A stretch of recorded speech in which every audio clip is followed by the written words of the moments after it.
हाल ही में Indian cricket women's team ने world cup में शानदार प्रदर्शन किया और वर्ल्ड कप जीत भी लिया, जिसकी आप सबको बहुत बहुत बधाई। मैजिक के फील्ड में भी कुछ ऐसा ही है। यहाँ सिर्फ मेल नहीं बल्कि फीमेल्स भी कमाल कर रही हैं। और आज इस वीडियो में हम कुछ बहुत ही खूबसूरत फीमेल मैजिशियंस के कमाल के मैजिक ट्रिक्स को देखने वाले हैं और जानने वाले हैं इन मैजिक के पीछे के सीक्रेट्स। अगर आपको हमारे साथ मैजिक के रहस्यों को जानने में मजा आता है तो वीडियो को लाइक करके हमें सपोर्ट जरूर करना।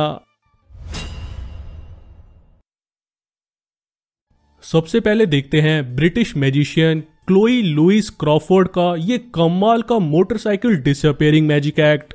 इस मैजिक एक्ट में क्लोई सबसे पहले स्टेज पर आती हैं और एक पल के लिए अपने आप को कर्टेन से कवर करती हैं और जैसे ही कर्टेन हटता है क्लोई के कपड़े बदल जाते हैं। इसके बाद क्लोई स्टेज पर रखे इस बड़े से वुडन बॉक्स को ओपन करती है और इसके अंदर एक मोटरसाइकिल होती है।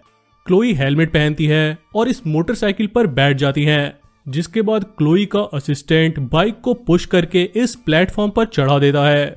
इसके बाद इस प्लेटफॉर्म को बाइक के साथ हवा में ले जाया जाता है और फिर अगले ही पल यहाँ स्पार्क होता है और देखते ही देखते यहाँ से मोटरसाइकिल गायब हो जाती है। ये प्लेटफॉर्म कुछ इस तरह ओपन हो जाता है और इसके अंदर ना मोटरसाइकिल होती है ना ही क्लोई। तभी स्टेज के दूसरी तरफ लाइट जलती है और सबका ध्यान इस तरफ आता है और ये क्या, मोटरसाइकिल और क्लोई दोनों ही यहाँ होते हैं। लेकिन कैसे? क्या सच में स्टेज पर मौजूद बाइक टेलीपोर्ट होकर यहाँ आ गई? अगर नहीं तो फिर इस प्लेटफॉर्म से इतनी बड़ी मोटरसाइकिल देखते ही देखते कहाँ चली गई? अब हम इन सभी सवालों के जवाब जानेंगे। उससे पहले अगर आपको हमारी वीडियोस अच्छी लगती हैं तो हमें सपोर्ट जरूर करना, वीडियो को ज्यादा से ज्यादा लाइक और शेयर करना और ऐसे कमाल के मैजिक रिवील्स देखने के लिए चैनल को सब्सक्राइब कर लेना। चलिए अब जानते हैं इस मैजिक के पीछे का सीक्रेट। सबसे पहले देखते हैं क्लोई के कपड़े कैसे बदल जाते हैं। अगर आपने हमारा quick dress change magic reveal देखा होगा तो आपको डिटेल में पता होगा कि कैसे जादूगर एक के नीचे एक कई सारे ड्रेसेस पहन कर रखते हैं। ये ड्रेसेस कुछ इस तरह से टेम्परेरीली स्टिच्ड होते हैं जिसे खींचकर खोला जा सकता है। इस तरह नीचे मौजूद ड्रेस रिवील होता है और देखने में ये ऐसा लगता है जैसे जादूगर का ड्रेस जादू से बदल गया है। अब क्लोई के अगले एक्ट पर जाने से पहले आपको याद होगा हमने इस गर्ल डिसअपीयरिंग मैजिक एक्ट में बताया था कैसे यहाँ बॉडी डबल्स का यूज किया जाता है, जहाँ बॉक्स में जाने वाली लेडी अलग होती है और टेलीपोर्ट होकर बाहर आने वाली लेडी उसकी बॉडी डबल होती है। ठीक यही कॉन्सेप्ट यहाँ भी इस एक्ट में यूज किया गया है। यही रीजन है कि इस एक्ट में इस हेलमेट को शामिल किया गया है। क्लोई पहले यहाँ बॉक्स ओपन करती है और इसके अंदर ये मोटरसाइकिल होती है। इसके बाद क्लोई इस बॉक्स के पीछे से होते हुए बॉक्स के इस तरफ आती है और इसी बीच उनके हाथ में उनके सर को हाफ कवर करता हुआ ये हेलमेट होता है। असल में इस बॉक्स के पीछे पहले से ही क्लोई की लुक अलाइक असिस्टेंट छिपी होती है। क्लोई जब इस बॉक्स के पीछे से पास होती है वो बड़ी चालाकी से इसके पीछे ही छिप जाती है और उनकी जगह उनकी असिस्टेंट ले लेती है। यानी अब जो लेडी यहाँ हेलमेट पहन रही है वो क्लोई है ही नहीं। इस तरह क्लोई पहले से ही स्टेज से निकलकर बैक स्टेज पहुंच जाती है। लेकिन अब सवाल ये है कि ये बाइक कैसे टेलीपोर्ट हो जाती है? असल में यहाँ कुछ भी टेलीपोर्ट नहीं होता है, बस ऐसा दिखाया जाता है। स्टेज पर रखे जिस प्लेटफॉर्म पर मोटरसाइकिल को चढ़ाया जाता है वो कुछ इस तरह का है। इस बॉक्स के तीनों साइड्स के अलावा यहाँ एक सेपरेट बेस है जिस पर मोटरसाइकिल को चढ़ाया गया है। साथ ही अभी आप सामने से मोटरसाइकिल को देख पा रहे हैं, लेकिन ठीक यहाँ पर एक ब्लैक कर्टन मौजूद है जिसे अभी ऊपर रोल करके रखा गया है। इसके साथ ही स्टेज का ये बैकग्राउंड पूरा ब्लैक है और लाइटिंग्स की वजह से भी यहाँ पर चीजों को कंसील करना बहुत ही आसान है। अब देखते हैं ये काम कैसे करता है। स्पार्क होते ही इस बॉक्स के ये दोनों साइड्स कुछ इस तरह से ओपन हो जाते हैं जो ऐसा इल्यूजन क्रिएट करते हैं कि इस बॉक्स का बेस अब ओपन हो चुका है जिस पर मोटरसाइकिल खड़ी थी। लेकिन जैसा कि हमने आपको बताया इस बॉक्स में एक और बेस अटैच्ड है जिस पर मोटरसाइकिल एक्चुअल में खड़ी है। साथ ही इसी समय ब्लैक कर्टेन जो यहाँ रोल्ड था वो भी ओपन होता है और सामने से मोटरसाइकिल को कवर कर लेता है। सामने से अब ये ऐसा लगता है जैसे मोटरसाइकिल डिसअपीयर हो गई है, लेकिन मोटरसाइकिल अब भी इस कवर के पीछे मौजूद है। अगर आप स्पार्क के हटने के बाद और इस बॉक्स के ओपन हो जाने के बाद भी देखें तो ब्लैक कर्टन के ओपन होने में स्लाइटली डिले की वजह से मोटरसाइकिल को अब भी देख सकते हैं। ऑडियंस में बैठे लोग इस स्लाइट डिले को नोटिस नहीं कर पाते और उन्हें लगता है जैसे मोटरसाइकिल और क्लोई स्टेज से टेलीपोर्ट होकर यहाँ आ गई है, जबकि अब आप जानते हैं स्टेज पर जो मोटरसाइकिल थी वो अब भी वहीं है और यहाँ ये मोटरसाइकिल और क्लोई पहले से मौजूद थी। इसके बाद क्लोई ये एक्ट परफॉर्म करती है जहां ये और इनका असिस्टेंट कुछ इस तरह हवा में लेविटेट करता है। इसके पीछे भी सिंपल सा कॉन्सेप्ट है जो हमने इस बॉडी स्प्लिट मैजिक एक्ट में बताया था। स्टेज की लाइट और डार्क बैकग्राउंड की वजह से ऑडियंस नोटिस नहीं कर पाती, लेकिन यहाँ एक ब्लैक प्लेटफॉर्म होता है। साथ ही क्लोई के पीछे भी लगाने के लिए हुक मौजूद होता है जिसे हाइड्रोलिक की हेल्प से ऊपर नीचे किया जा सकता है। क्लोई और उसका असिस्टेंट इसी के ऊपर होते हैं, लेकिन क्योंकि ये ब्लैक प्लेटफॉर्म ब्लैक बैकग्राउंड से ब्लेंड हो जाता है इसीलिए इसे नोटिस कर पाना मुश्किल है और सामने से देखने पर ये ऐसा लगता है जैसे क्लोई और उनका असिस्टेंट हवा में लेविटेट कर रहे हैं। ये अगला मैजिक एक्ट कमाल का है जिसे अमेजिंग एलिसन ने परफॉर्म किया है। इस एक्ट में एलिसन सबसे पहले शो के जजेस पेन और टेलर को स्टेज पर बुलाती है। एलिसन एक कागज पेन को देती है और उनसे 25 से 100 के बीच कोई भी एक नंबर सोचकर इस पर लिखने के लिए कहती है। एक्ट को और कन्विंसिंग बनाने के लिए एलिसन पीछे टर्न होकर खड़ी हो जाती है जिससे पेन क्या नंबर कागज पर लिख रहे हैं इसकी कोई जानकारी एलिसन को ना हो। जब पेन कागज पर अपना चूज किया हुआ नंबर लिख लेते हैं वो इसे फोल्ड करके एलिसन को वापस दे देते हैं। पेन से कागज लेने के बाद एलिसन बिना इसे देखे इसके कई टुकड़े करके इसे टेबल पर रखे एक ऐश ट्रे में डाल देती है।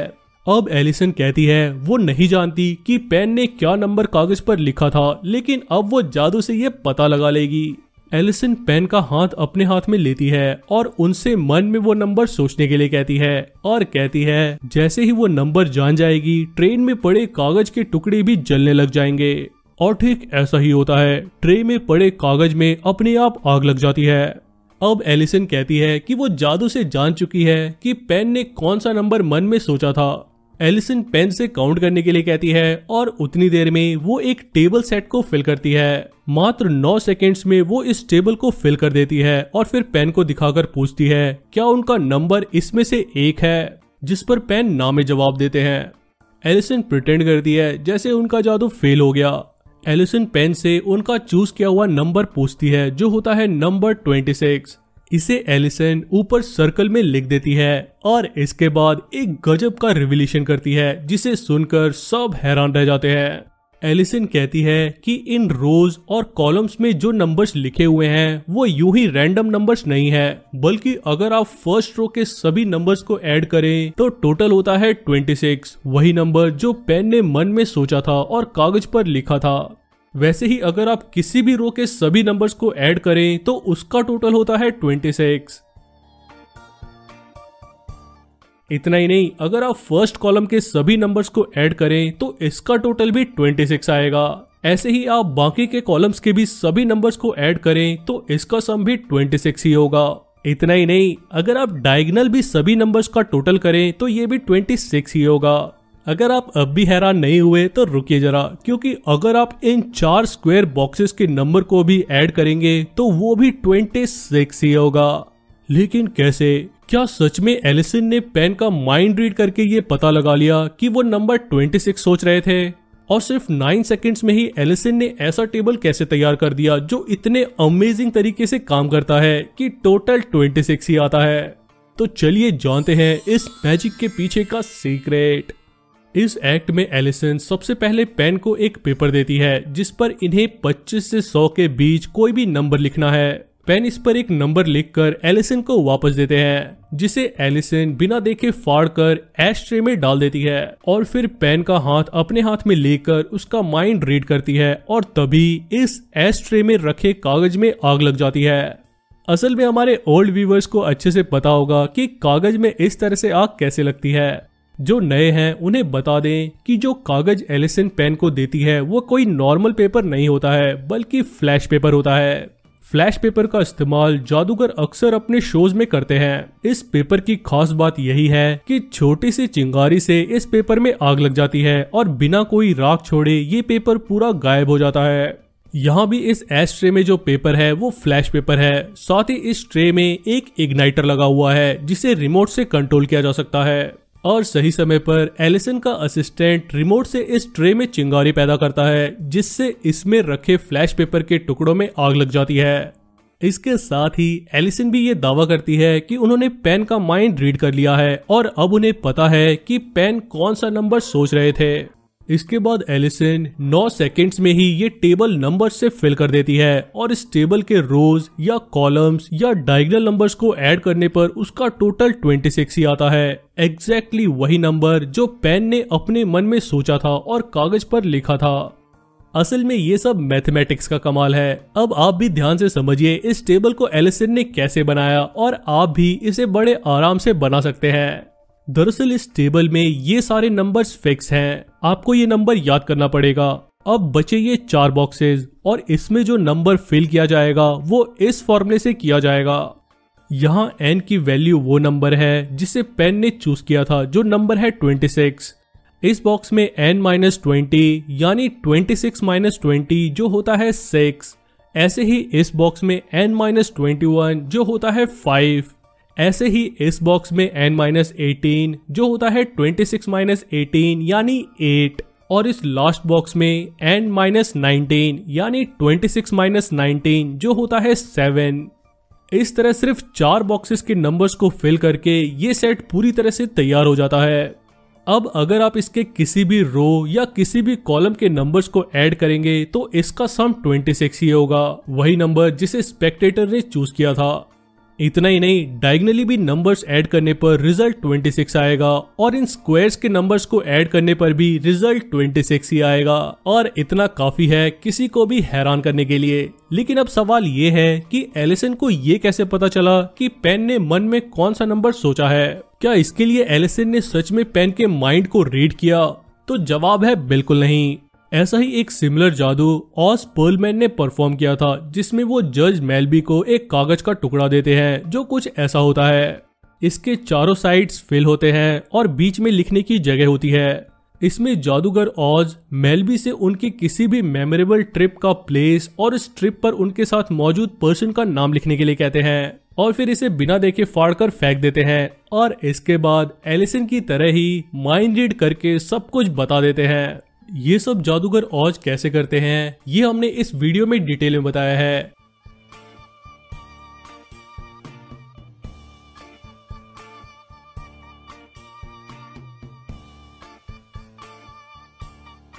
कि वो कैसे मेलबी से पेपर लेने के बाद उसे कुछ इस तरह से ओपन करते हुए बड़ी चालाकी से इसके बीच में लिखे हुए टेक्स्ट को देख लेते हैं। ऑज पर्लमैन की तरह ही अगर आप यहाँ देखें तो पेन को कागज देने से पहले एलिसन इसमें एक बाउंड्री ड्रॉ करती है और इसके बीच में ही वो पेन से अपना चूज किया हुआ नंबर लिखने और इस तरह से फोल्ड करके वापस देने के लिए कहती है। पेन से ये कागज लेने के बाद एलिसन इसके टुकड़े टुकड़े कर देती है और सारा खेल यही है। असल में ऑज पर्लमैन की तरह ही एलिसन इस कागज को कुछ इस तरह फाड़ती है कि पहले 1-2 बार टीयर करने के बाद भी इसका बीच का हिस्सा बिल्कुल सेफ रहता है और इसे ही एलिसन बड़ी चालाकी से देख लेती है। नंबर देखने के बाद एलिसन इसके और टुकड़े करके इसे एश ट्रे में डाल देती है। इस तरह से अब एलिसन को पता है कि पेन ने नंबर 26 चूज किया है। अब एलिसन को ये टेबल सेट रेडी करने के लिए पेन के चूजर नंबर को इस फॉर्मूला में डालकर बस इन 4 बॉक्सेस को फिल करना है। ऐसा करके एलिसन अपना ये कमाल का माइंड रीडिंग एक्ट पूरा करती है जिसे देखकर सब हैरान रह जाते हैं। चलिए अब देखते हैं एना डे गुज़मैन द्वारा परफॉर्म्ड ये कमाल का कार्ड ट्रिक। इस एक्ट के लिए एना डे गुज़मैन पहले 2 कार्ड बॉक्स निकालती है। एक कार्ड बॉक्स वो टेलर को देती हैं और दूसरा अपने हाथ में ही रखती हैं। इसके बाद एना शो की होस्ट एलिसन से उनके किसी स्पेशल का बर्थ डेट सोचने के लिए कहती हैं। एना एलिसन को वो डेट अनाउंस करने के लिए कहती हैं जो होता है 24। इसके बाद एना अपने हाथ में पकड़े कार्ड डेक को रिफल करती हैं और एलिसन से स्टॉप बोलने के लिए कहती हैं। एलिसन जहां स्टॉप बोलती है वो कार्ड होता है 6 ऑफ हार्ट्स। अब एना इस डेक को अच्छे से शफल करती है और टेबल पर फेस डाउन स्प्रेड कर देती है। जादूगर एना कहती है कि एलिसन का चूज किया हुआ कार्ड उनके चूज किए हुए नंबर यानी 24th पोजीशन पर होगा।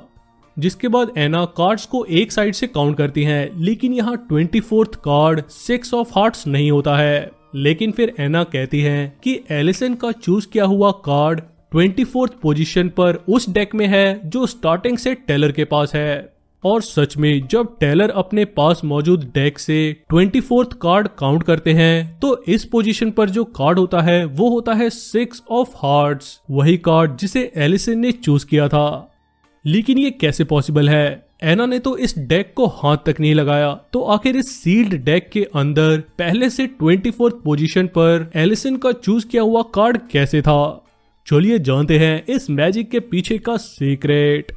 ऐसे माइंड रीडिंग एक्ट्स में जो फाइनल प्रिडिक्शन होता है वो पहले से ही रेडी होता है। जैसे इस केस में एना ने जो कार्ड डेक टेलर को स्टार्टिंग में रखने के लिए दिया है उसमें 24th पोजीशन पर पहले से ही 6 ऑफ हार्ट्स का कार्ड है। माइंड रीडिंग एक्ट्स में स्पेक्टेटर से वही कार्ड सेलेक्ट करवाया जाता है जो मैजिशियन चाहता है। लेकिन इस केस में एना एलिसन पर यह कार्ड कैसे फोर्स करती है, चलिए समझते हैं। पहले एना एलिसन को एक डेट ऑफ बर्थ यानी एक नंबर सिलेक्ट करवाती हैं जो एक फ्री चॉइस होती है। लेकिन एलिसन के पास अब भी लिमिटेड चॉइस थी यानी नंबर 1 से 31 तक, जिसमें एलिसन नंबर 24 चूज करती हैं। टेलर के पास जो कार्ड डेक है एना ने उसके 1 से 31st पोजीशन तक के सारे कार्ड्स याद किए हुए हैं कि किस पोजीशन पर कौन सा कार्ड है। कार्ड्स को ऐसे याद करने के बहुत से तरीके हैं और इस प्रोसेस को मैजिशियंस अपने लिए और आसान बनाकर भी ऐसा काम आसानी से कर लेते हैं। एलिसन से नंबर 24 सुनने के बाद अब एना को पता है कि उन्हें एलिसन पर 6 ऑफ हार्ट्स को फोर्स करना है। इसके लिए एना अपने हाथ में पकड़े डेक में 6 ऑफ हार्ट्स कार्ड को सर्च करती है और वहां पिंकी ब्रेक करती है। वीडियो में पहले यहाँ कार्ड्स टेबल पर हैं और फिर कैमरा कट के बाद कार्ड्स एना के हाथ में हैं, यानी एडिटिंग में उस सीन को कट कर दिया गया है जहाँ एना 6 ऑफ हार्ट्स कार्ड को सर्च करके पिंकी ब्रेक करती हैं। जिन्हें पिंकी ब्रेक के बारे में नहीं पता उन्हें बता दें, इसमें जादूगर अपनी पिंकी उंगली को एक साइड से वहां इंसर्ट कर देता है जिस कार्ड को उसे फोर्स करना है। सामने से देखने पर ऑडियंस इसे नोटिस नहीं कर पाती। यहाँ भी अगर आप ध्यान से देखें तो यहाँ आप पिंकी ब्रेक की वजह से आए गैप को ऑब्जर्व कर सकते हैं। इस तरह एना कार्ड्स को रिफल करती है और एलिसन के स्टॉप बोलने पर पिंकी ब्रेक पोजीशन के आगे के सभी कार्ड्स को रिलीज करती हैं, जिससे ये फोर्स कार्ड सामने आ जाता है। देखने में ये बिल्कुल नॉर्मल और एलिसन की फ्री चॉइस लगती है। इस तरह 6 ऑफ हार्ट्स कार्ड को फोर्स करने के बाद अब एना को बस अपना फाइनल रिवील करना है और ये सब देखने में किसी जादू की तरह लगता है। लेकिन अब आप जानते हैं इस मैजिक के पीछे का सीक्रेट। ऐसा ही एक गजब का mind reading magic act perform किया ब्रिटिश मैजिशियन कैट हडसन ने।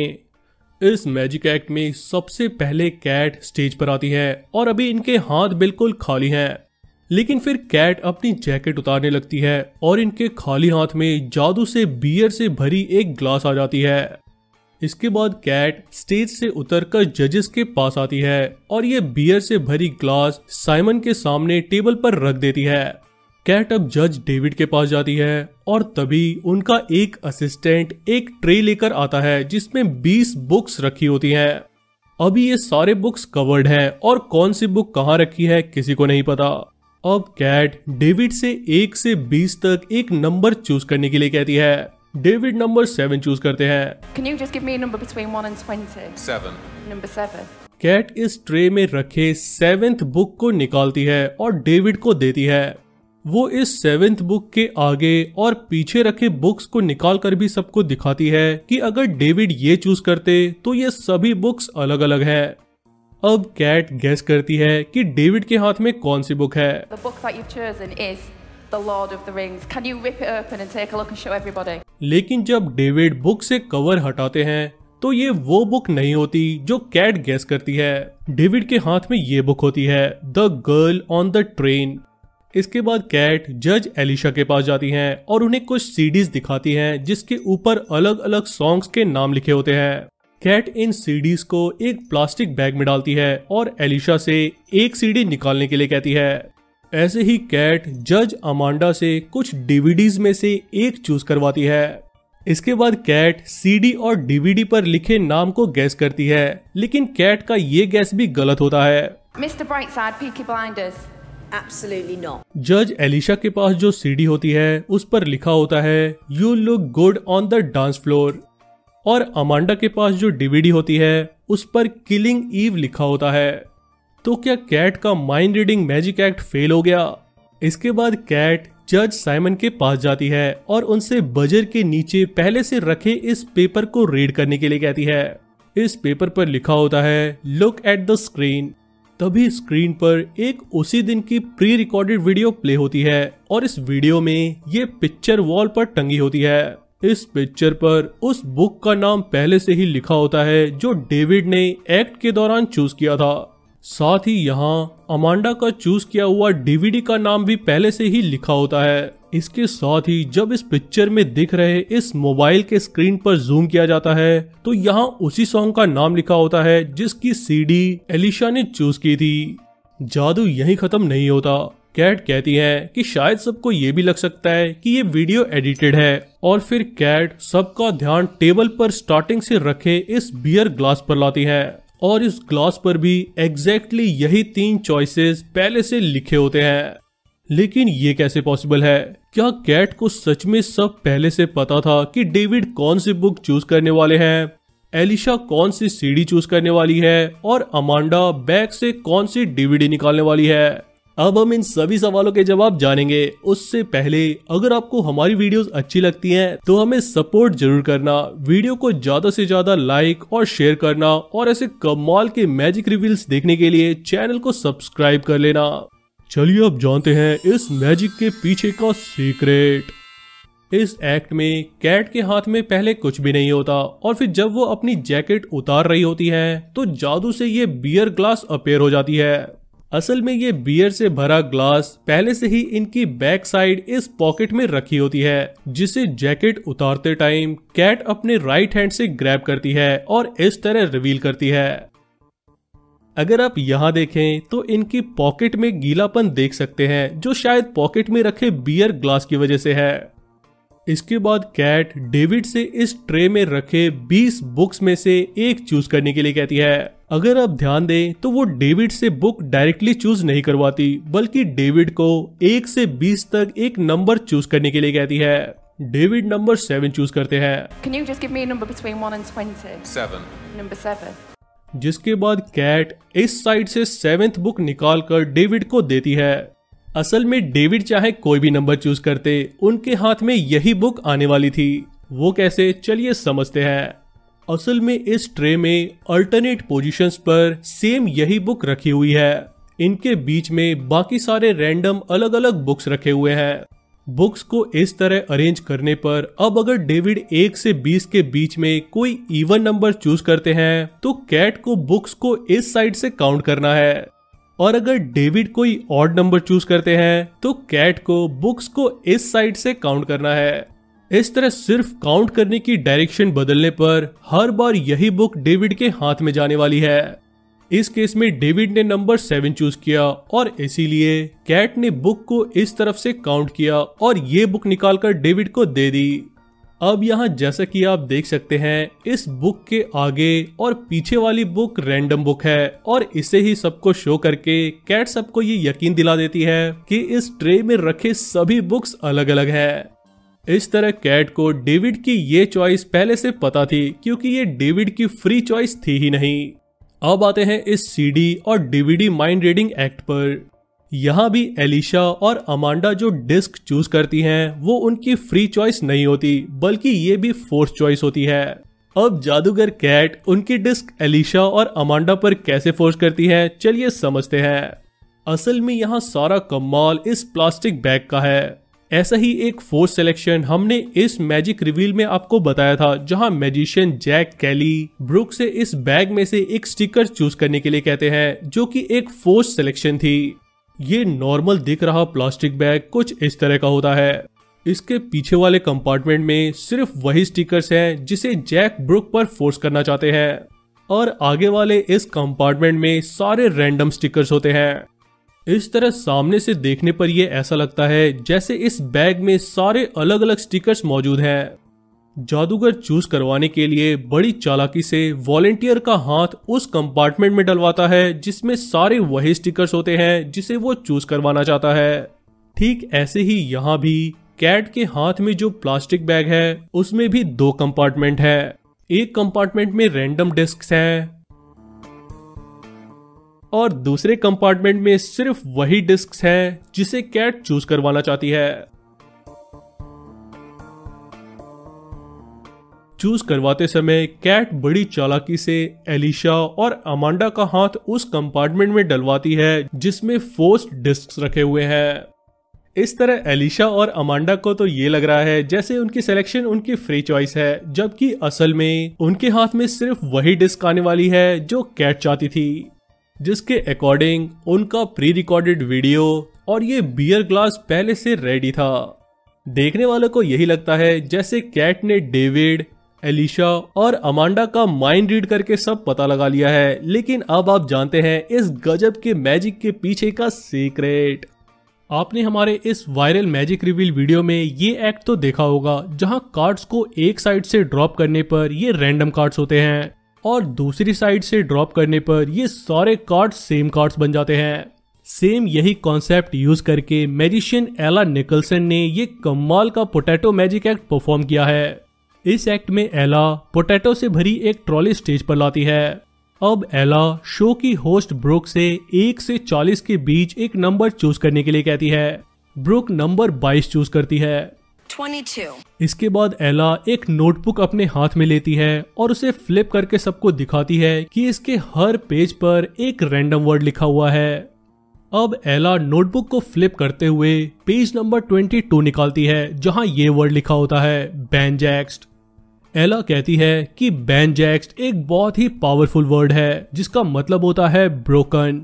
इसके बाद जैसे ही एला इस वर्ड को फिर से बोलती है सामने रखा स्टूल टूटकर बिखर जाता है। अब एला ब्रुक को भी ऐसा ही करने के लिए कहती है और जैसे ही ब्रुक बैंजैक्स्ड बोलती है पीछे लटक रहे बोर्ड से एक लेटर टूटकर गिर जाता है। इतना ही नहीं, एंड में एला एक बार फिर से ये वर्ड बोलती है और सामने रखी पोटैटो से भरी ये ट्रॉली अपने आप पलट जाती है। और कमाल की बात थी कि इस ट्रॉली के बॉटम में सामने यही वर्ड पहले से लिखा होता है। लेकिन कैसे? क्या ये वर्ड सच में इतना पावरफुल है कि इसके बोले मात्र से चीजें टूट सकती हैं? और एंड में यही वर्ड यहाँ कैसे लिखा होता है? चलिए जानते हैं इस मैजिक के पीछे का सीक्रेट। असल में जैसा कि हमने पहले माइंड रीडिंग और प्रिडिक्शन एक्ट्स में समझा कि जो एंड रिवील यानी प्रिडिक्शन होती है वो पहले से ही अपनी जगह पर लिखी होती है। अब बस मैजिशियन को किसी भी तरह यही वर्ड स्पेक्टेटर से चूज करवाना है। और एला ऐसा कैसे करती हैं, चलिए देखते हैं। असल में जो नोटबुक एला अपने हाथ में लेती है वो कोई नॉर्मल नोटबुक नहीं है बल्कि एक गिमिक नोटबुक है। ये नोटबुक कुछ इस तरह की है। इसके हर अल्टरनेट पेज पर सेम वर्ड यानी बैंजैक्स लिखा हुआ है। वहीं सिर्फ इनके बीच में मौजूद पेजेस पर ही रैंडम वर्ड्स लिखे हुए हैं। साथ ही जिन पेजेस पर बैंजैक्स लिखा हुआ है वो बाकी पेजेस से यहाँ से थोड़े छोटे हैं, लेकिन यहाँ से सभी पेजेस की लेंथ बराबर है। इस तरह अगर आप वीडियो में देखें तो पहले पेजेस को ड्रॉप करते हुए एला अपने फिंगर्स को यहाँ रखती हैं।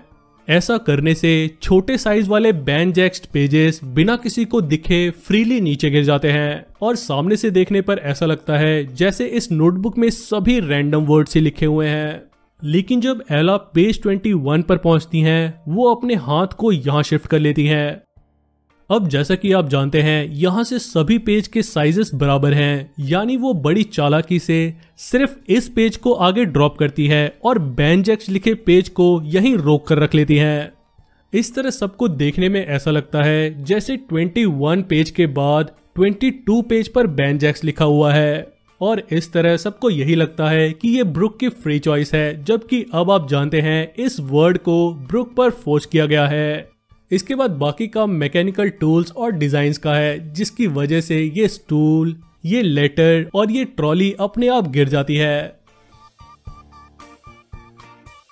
हम आपके लिए ऐसे कमाल के मैजिक रिवील्स लाने के लिए काफी मेहनत करते हैं, तो वीडियो को लाइक जरूर कर दें। और अगर आप इस चैनल पर नए हैं तो चैनल को सब्सक्राइब कर इस बेल आइकन को भी प्रेस कर दें ताकि आने वाली सभी वीडियोस की नोटिफिकेशंस आपको मिलती रहे।